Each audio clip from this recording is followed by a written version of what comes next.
Audio Jungle.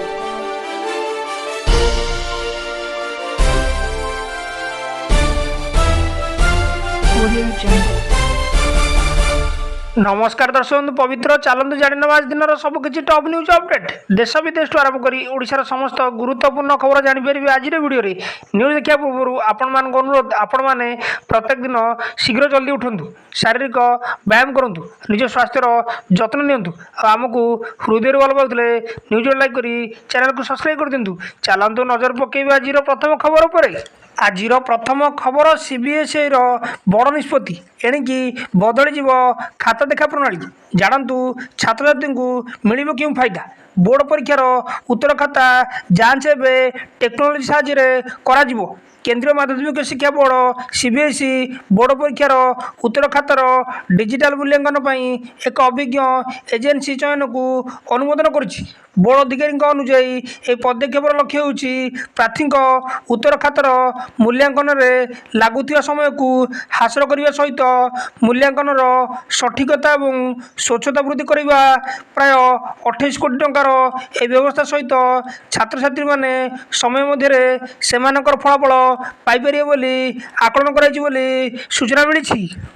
परवर्ती खबर स्वास्थ्य विभाग समीक्षा कले मुख्यमंत्री खूब शीघ्र नियुक्ति पाइबे 1840 डाक्तर मुख्यमंत्री मोहन चरण माझी अध्यक्षतार लोकसभा भवन राज्य स्वास्थ्य परिवार कल्याण विभाग समीक्षा बैठक सोमवार अनुष्ठित हो उक्त बैठक में मुख्यमंत्री राज्यर स्वास्थ्य सेवा व्यवस्था विषय आलोचना करी राज्य में खाली पड़ा विभिन्न डाक्तर पदवी और प्रोफेसर पदवी पूर्ण उपर गुरुत्व आरोप करते बैठकर आलोचन जना जे खूब शीघ्र राज्य में 1840 डाक्तर तथा मेडिकल ऑफिसर नियुक्ति पाइबे एवं आहरी 5000 ऊर्ध्व पारामेडिकल स्टाफ नियुक्ति पाइबे राज्यर समस्त स्थान में उपयुक्त संख्यार मेडिकल ऑफिसर नियुक्ति निमंते सुव्यवस्थाकरण प्रक्रिया करा सहित आदिवासी अधूषित अंचल मानक अधिक अधिक डाक्तर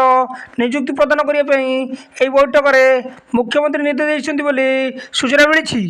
परवर्ती खबर पुणी असुस्थ नवीन पट्टनायक पुणी थे असुस्थ होती भुवनेश्वर सम एलिमेंट मेडिकेयर गतकाली संध्या 5:15 भर्ती कराइला नवीन पट्टनायक चिकित्सा डाक्तर आलोक पाणिग्री कहते डिहाइड्रेशन होता सूचना मिली बर्तमान स्वास्थ्य अवस्था स्थिर अच्छी बोली मेडिकल कर्तृपक्ष तरफ गणमाध्यम को सूचना दी नवीन पट्टनायक आशु आरोग्य मुख्यमंत्री उपमुख्यमंत्री केंद्रमंत्री महाप्रभु निकट में प्रार्थना कर नवीन पट्टनायक घर डाक्तखाना भर्ती होगा नहीं गणमाध्यम खबर प्रकाश पाइबा पर गतकाली मंत्री विधायक नेता समर्थक प्रशासक मैंने सम लिमिटेड मेडिकेयर आड़ को अग्रसर होती गतकाली स्वास्थ्य मंत्री मुकेश महालिंग आईन मंत्री पृथ्वीराज हरिचंदन एकराम विधायक बाबू सिंह मेडिकल में पहुंची नवीन स्वास्थ्य संपर्क में अवगत होती डाक्तर सहित कथबार्ता करते हस्पिटाल कर्तृपक्ष पक्षर जारी मेडिकल बुलेटिन को अपेक्षा कराई अनुजाई बर्तमान स्वास्थ्य अवस्था स्थिर रही पूर्वतन मंत्री अशोक पंडा गणमाध्यम कहते सेहीपरि जटणी विधायक विभूति बलवंत राय कहते नवीन पट्टनायक स्वास्थ्य अवस्था एवं स्थिर अच्छी से आईसीयू अच्छा से देखा करें ना हेले डाक्तर आलोचना कर तो आज डिस्चार्ज करे नचेत काली सकाଳେ से हॉस्पिटल डिस्चार्ज हे प्रभु जगन्नाथ आरोग्य प्रदान करंतु बोली सूचना मिली।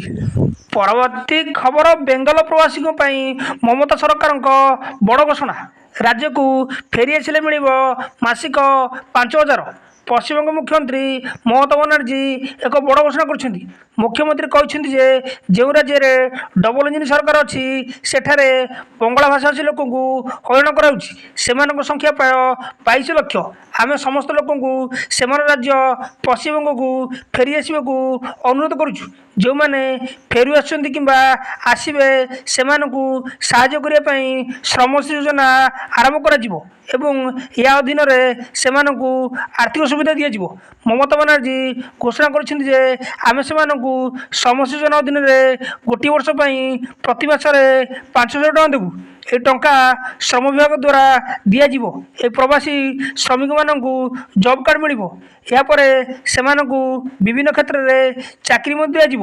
ଏହି ଯୋଜନା କେବଳ ସେହି ଲୋକମାନଙ୍କ ପାଇଁ ହେବ ଯେଉଁମାନେ ବଙ୍ଗାଳୀ ପ୍ରବାସୀ ଶ୍ରମିକ ଏବଂ ଅନ୍ୟ ରାଜ୍ୟରେ କାମ କରୁଛନ୍ତି।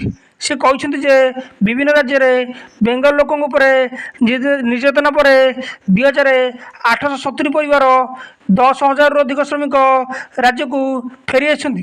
ସେମାନେ ପ୍ରବାସୀ ମଜଦୁର କଲ୍ୟାଣ ସଂଘ ସହିତ ଯୋଗାଯୋଗ କରିପାରିବେ। ଏହା କ୍ୟାବିନେଟ୍ରେ ଗୃହୀତ ହୋଇଛି।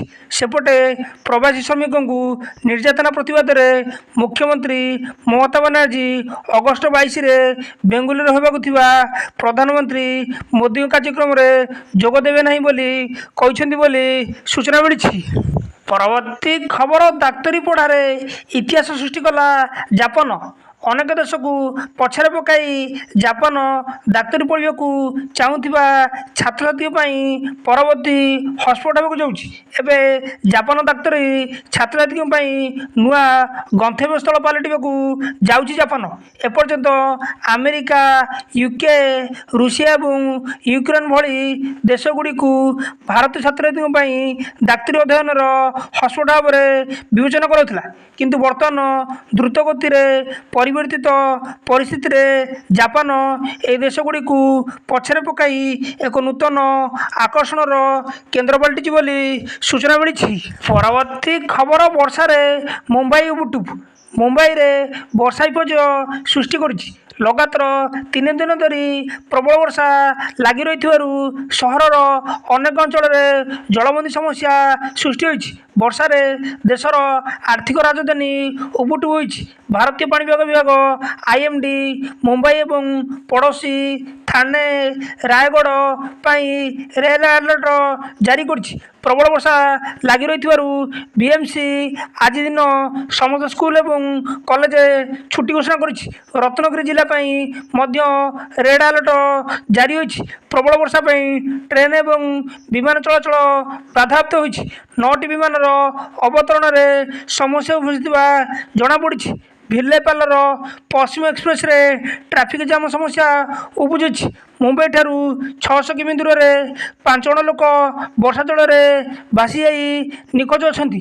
କୋହ୍ଲାପୁରରେ ପଞ୍ଚଗଙ୍ଗା ନଦୀର ଜଳସ୍ତର ବୃଦ୍ଧି ପାଇଛି। ମହାରାଷ୍ଟ୍ର ମୁଖ୍ୟମନ୍ତ୍ରୀ ଦେବେନ୍ଦ୍ର ଫଡ଼ନିବାସ କହିଛନ୍ତି ମୁମ୍ବାଇର ଆଜି 6 ଘଣ୍ଟା ମଧ୍ୟରେ 170 ମିମି ବର୍ଷା ଜଳଗ୍ରହଣ କରିଛି।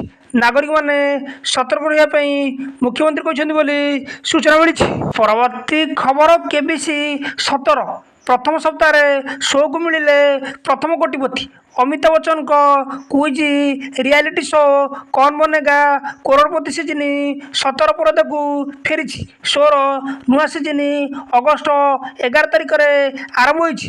ଶୋର ପ୍ରଥମ ସପ୍ତାହରେ ଏପରି ଅନେକ ମୁହୂର୍ତ୍ତ ଦେଖିବାକୁ ମିଳିଛି ଯାହା ଲୋକଙ୍କ ମଧ୍ୟରେ ଉତ୍ସାହ ବୃଦ୍ଧି କରିଛି। ଏହି ସିଜିନ୍ରେ ବିଶେଷ କଥା ହେଉଛି ପ୍ରଥମ ସପ୍ତାହରେ ହିଁ ଶୋକୁ ପ୍ରଥମ କୋଟିପତି ମିଳିଯାଇଛି। ଚ୍ୟାନେଲଟି ସୋସିଆଲ ମିଡ଼ିଆରେ ଏହାର ପ୍ରୋମୋ ମଧ୍ୟ ସେୟାର କରିଛି। ତେବେ ଶୋର ପ୍ରଥମ କୋଟିପତି ହେଉଛନ୍ତି ଉତ୍ତରାଖଣ୍ଡର ଆଦିତ୍ୟ କୁମାର ବୋଲି ସୂଚନା ମିଳିଛି। ପରବର୍ତ୍ତୀ ଖବର ନଭେମ୍ବରରୁ PM ଆବାସ ବଣ୍ଟା ହେବ। ମୋଦିଙ୍କ ଜନ୍ମଦିନରେ ଅନ୍ତ୍ୟୋଦୟ ଗୃହ ଯୋଜନାରେ ଘର ମିଳିବ। ଆସନ୍ତା ନଭେମ୍ବର ମାସରେ PM ଆବାସ ଯୋଜନାରେ ଘର ଆବଣ୍ଟନ ହେବ। ପର୍ଯ୍ୟାୟକ୍ରମେ ସମସ୍ତ ଯୋଗ୍ୟ ହିତାଧିକାରୀଙ୍କୁ ଘର ଦିଆଯିବ ବୋଲି ପଞ୍ଚାୟତରାଜ ଓ ପାନୀୟ ଜଳ ଏବଂ ଗ୍ରାମ୍ୟ ଉନ୍ନୟନ ମନ୍ତ୍ରୀ ରବି ନାରାୟଣ ନାୟକ କହିଛନ୍ତି। ଗଣମାଧ୍ୟମକୁ ସୂଚନା ଦେଇ ମନ୍ତ୍ରୀ ଶ୍ରୀ ନାୟକ କହିଛନ୍ତି ପୂର୍ବରୁ ଯେଉଁ ବର୍ଗର ଲୋକ ଘର ପାଉନଥିଲେ ସେମାନଙ୍କୁ ବି ଏଥର ପ୍ରକାର ଘର ମିଳିବ।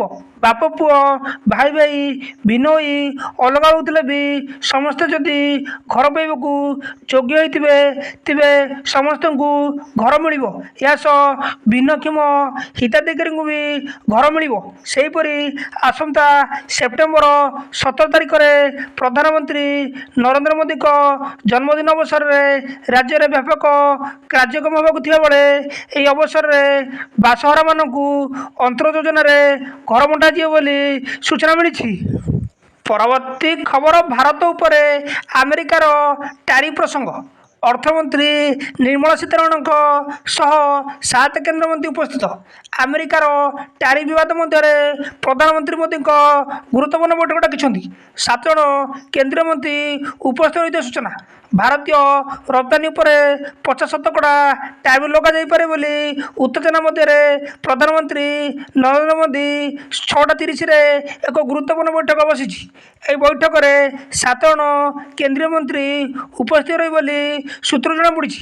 ଏହି ବୈଠକରେ ବାଣିଜ୍ୟ ବିଭାଗରୁ ଆରମ୍ଭ କରି ଅର୍ଥନୀତି, କୃଷି କ୍ଷେତ୍ର ପର୍ଯ୍ୟନ୍ତ ଆଲୋଚନା ହେବ ବୋଲି ମୋଦି ପୂର୍ବରୁ କୃଷକ, ମତ୍ସ୍ୟଜୀବୀ, ପଶୁପାଳକ ସ୍ୱାର୍ଥରେ କୌଣସି ଆପୋଷ ନ କରିବା ପାଇଁ ଦୃଢ଼ ପ୍ରତିଶ୍ରୁତି ଦେଇଛନ୍ତି ବୋଲି ସୂଚନା ମିଳିଛି। ପରବର୍ତ୍ତୀ ଖବର, ଫକୀରମୋହନ କଲେଜ ଛାତ୍ରୀ ଆତ୍ମହତ୍ୟା ଘଟଣା। ସମୀର ସାହୁକୁ ରିମାଣ୍ଡରେ ନେଲା କ୍ରାଇମବ୍ରାଞ୍ଚ। ବାଲେଶ୍ୱର ଫକୀରମୋହନ କଲେଜ ଛାତ୍ରୀ ଆତ୍ମହତ୍ୟା ଘଟଣାରେ ସମୀର ସାହୁକୁ ରିମାଣ୍ଡରେ ନେଇଛି କ୍ରାଇମବ୍ରାଞ୍ଚ। 3 ଦିନିଆ ରିମାଣ୍ଡ ଆବେଦନକୁ କୋର୍ଟ ମଞ୍ଜୁରି ଦେଇଛନ୍ତି।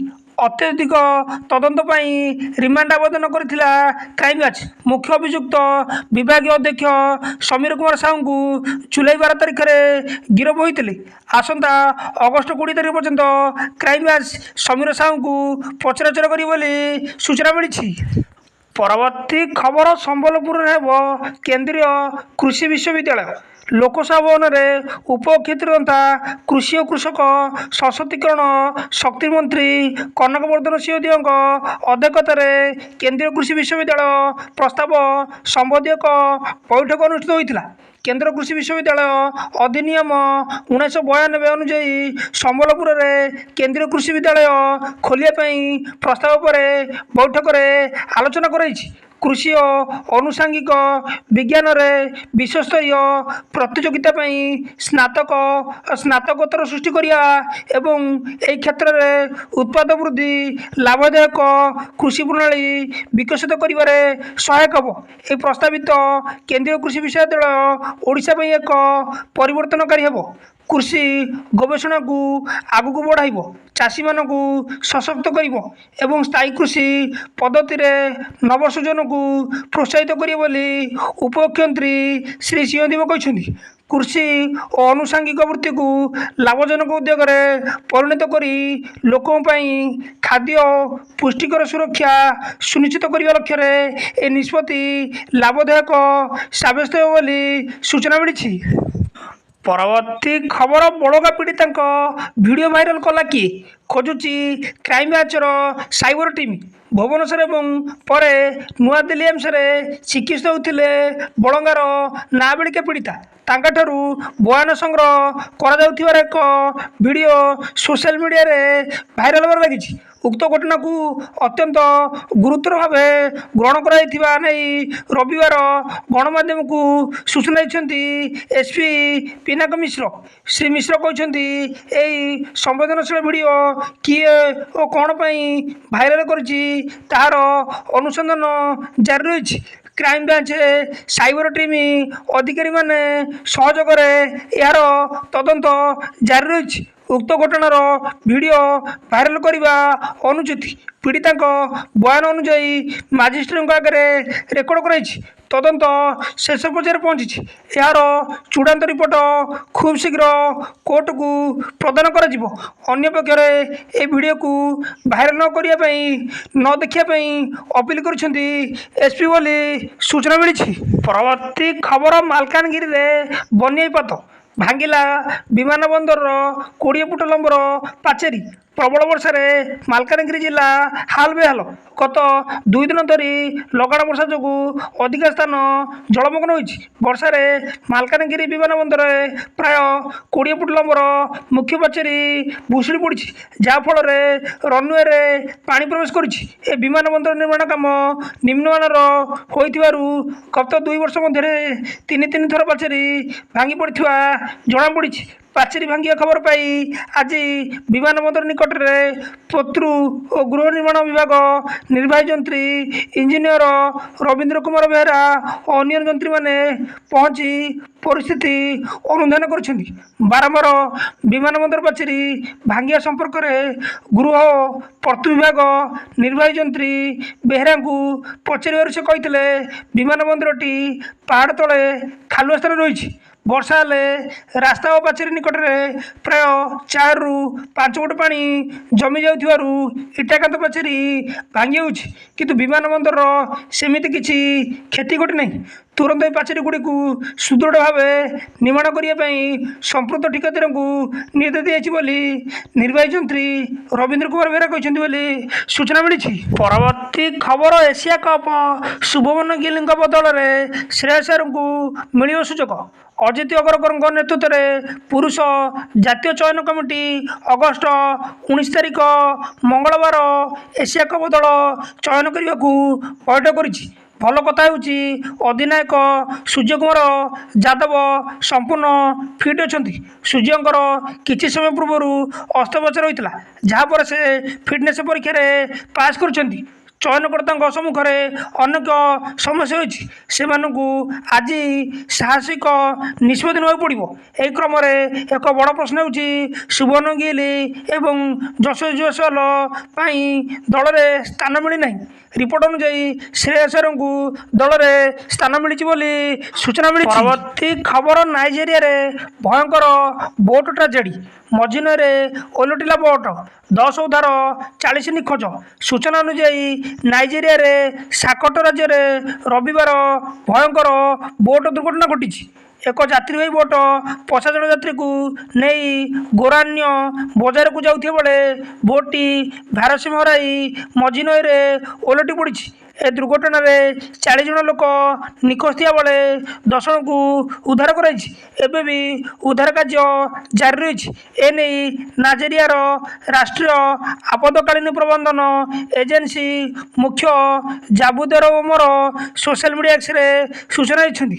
ତ୍ୱରିତ ଉଦ୍ଧାର ପାଇଁ ସ୍ଥାନୀୟ ପ୍ରଶାସନକୁ ନିର୍ଦ୍ଦେଶ ଦିଆଯାଇଛି ବୋଲି ସୂଚନା ମିଳିଛି। ପରବର୍ତ୍ତୀ ଖବର, ସାବଧାନ, ପିଏମ୍ କିଷାନ ନାଁରେ ବଡ଼ ଧରଣର ଠକେଇ। ଆଖି ପିଛୁଳାକେ ନେଇଗଲେ 12 ଲକ୍ଷ ଟଙ୍କା। ସୂଚନା ଅନୁଯାୟୀ ଛତ୍ରପୁର ନିକଟ କେଳୁଆପଲ୍ଲୀରେ ରହୁଥିବା ଜଣେ 33 ବର୍ଷୀୟ ମହିଳାଙ୍କ ହ୍ୱାଟ୍ସଆପ୍କୁ 3 ଦିନ ତଳେ ଏକ ମେସେଜ୍ ଆସିଥିଲା। ପିଏମ୍ କିଷାନ ଯୋଜନାରେ ଲାଭ ଉଠାଇବାକୁ ହେଲେ ଉକ୍ତ ଲିଙ୍କକୁ କ୍ଲିକ୍ କରି ସବିଶେଷ ତଥ୍ୟ ଜାଣିବାକୁ କହିଥିଲା। ମହିଳା ଜଣକ ପିଏମ୍ କିଷାନ ଯୋଜନାରେ କିସ୍ତି ପାଇବା ଲୋଭରେ ଉକ୍ତ ଲିଙ୍କକୁ କ୍ଲିକ୍ କରି ଏପିକେ ଫାଇଲ୍ ଡାଉନଲୋଡ୍ କରିଥିଲେ। ଏହାପରେ ମହିଳାଙ୍କ ମୋବାଇଲର ସମସ୍ତ ଡାଟାକୁ ସାଇବର ଠକମାନେ ହାତେଇ ନେଇଥିଲେ। ଏଥିସହିତ ତାଙ୍କ ମୋବାଇଲ ସହ ଲିଙ୍କ ଥିବା ବ୍ୟାଙ୍କ ଆକାଉଣ୍ଟରୁ 5,84,000 ଟଙ୍କା ନେଇଥିଲେ। ଆକାଉଣ୍ଟରୁ ଟଙ୍କା କଟିବା ମେସେଜ ଆସିବା ପରେ ଠକେଇବା ଜଣାପଡ଼ିଥିଲା। ସେହିପରି ବ୍ରହ୍ମପୁର ଲୋଚପଡ଼ାରେ ରହୁଥିବା ଜଣେ ବ୍ୟକ୍ତିଙ୍କ ହ୍ୱାଟ୍ସଆପ୍ ନମ୍ବରକୁ 3 ଦିନ ତଳେ ଏକ ଅଜଣା ନମ୍ବରରୁ ବାର୍ତ୍ତା ଆସିଥିଲା। ସେଥିରେ ମଧ୍ୟ ପିଏମ୍ କିଷାନ ଯୋଜନା ବିଷୟରେ ଉଲ୍ଲେଖ ରହିଥିଲା। ସେହି ଲିଙ୍କ ସହ ଏପିକେ ଫାଇଲ୍ ମଧ୍ୟ ଆସିଥିଲା। ବ୍ୟକ୍ତି ଜଣକ ଉକ୍ତ ଫାଇଲରେ କ୍ଲିକ୍ କରିବା ପରେ ତାଙ୍କ ମୋବାଇଲ ସହ ଲିଙ୍କ ଥିବା ବିଭିନ୍ନ ଆକାଉଣ୍ଟରୁ 6,51,000 ଟଙ୍କା ଗ୍ୟାପ୍ ହୋଇଥିଲା। ଉଭୟଙ୍କ ଅଭିଯୋଗକୁ ଭିତ୍ତି କରି ସାଇବର ଥାନାରେ 2ଟି ମାମଲା ରୁଜୁ ହୋଇ ଘଟଣାର ତଦନ୍ତ ଜାରି ରହିଥିବା ଥାନା ଅଧିକାରୀ ଶଙ୍କର ପଣ୍ଡା କହିଛନ୍ତି ବୋଲି ସୂଚନା ମିଳିଛି। ନ୍ୟୁଜ୍ଟି ଏଇଠି ସମାପ୍ତ ହୋଇଛି। ନ୍ୟୁଜ୍ଟି ଭଲ ଲାଗିଥିଲେ ଆପଣମାନଙ୍କୁ ଅନୁରୋଧ, ନିହାତି ଭାବେ ନ୍ୟୁଜ୍ ଗୋଟେ ଲାଇକ୍ କରି ଚ୍ୟାନେଲକୁ ସବସ୍କ୍ରାଇବ୍ କରିଦିଅନ୍ତୁ। ଆଉ ଆପଣଙ୍କ ସ୍ୱାସ୍ଥ୍ୟର ଯତ୍ନ ନିଅନ୍ତୁ। ଧନ୍ୟବାଦ।